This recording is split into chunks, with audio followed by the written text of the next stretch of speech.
지금 우리 조선시대의 그 우리가 집중 조명한 그것이 언제나 영종조 시기고, 그리고 또 한마르의 시기이거든요.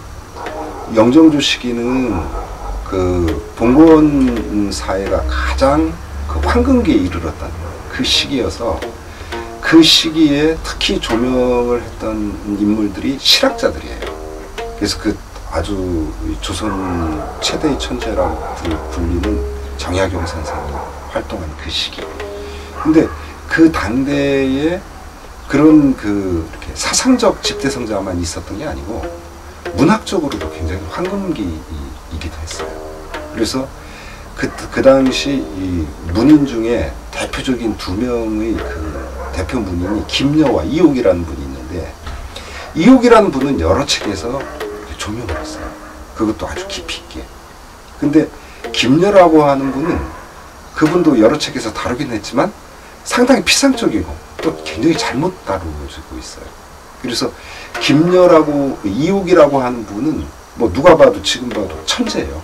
그분 써놓은 글을 보면 마치 이 중국 당나라 때의 그 시선 소리를 들었던 이백 같은 분이고, 김여라는 분은 제가 보기에 시성 소리 들은 두부와 같은 분이에요. 그래서 김여라고 하는 분에 대해서 제대로 좀 조명을 해볼 필요가 있다 하는 것이 그 그리움의 창이라는 소설에서 이렇게 드러내고 하자 하는 부분이죠.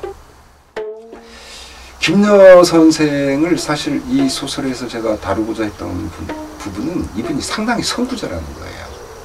그러니까 마치 다산 정약용 선생이 조선 후기의 사회적 문제점을 이 그 토지제도인 여전제라든가 또는 그 병농일치제라든가 당시 그 권력층에서 받아들이기는 어려운 그런 그 제안을 했듯이, 김여 선생은 그 문인의 입장에서 그 당시로서는 생각할 수 없는 그런 그 시들을 써나갑니다.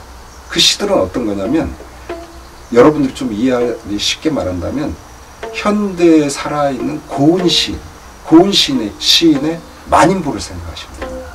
그러니까 온갖 인간 군상을 그 사람의 눈높이에서 쓰는 거죠.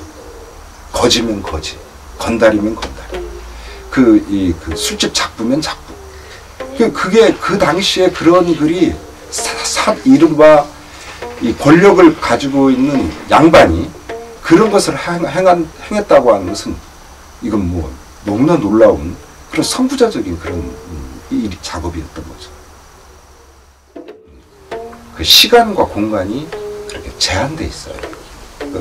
김여 소설은 일대기를 다루는 것이 아니고 그분이 기양 갔던 3년 4개월의 그 시간을 다루고 있어요.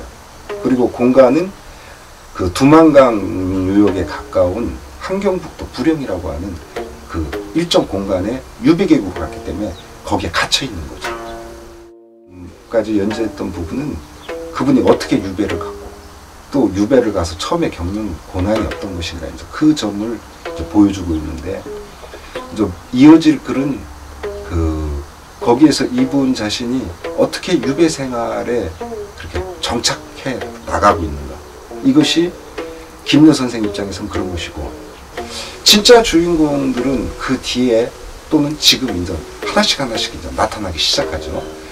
그래서 친구, 제자, 또 이웃집 아이들, 뭐 또 김여 선생이 자주 가는 그 주막집이라든가, 이제 여러 다양한 인간 군상들이 만나게 되는데, 그 중에서도 특히 큰 영향을 주었던 것은 그 여인입니다.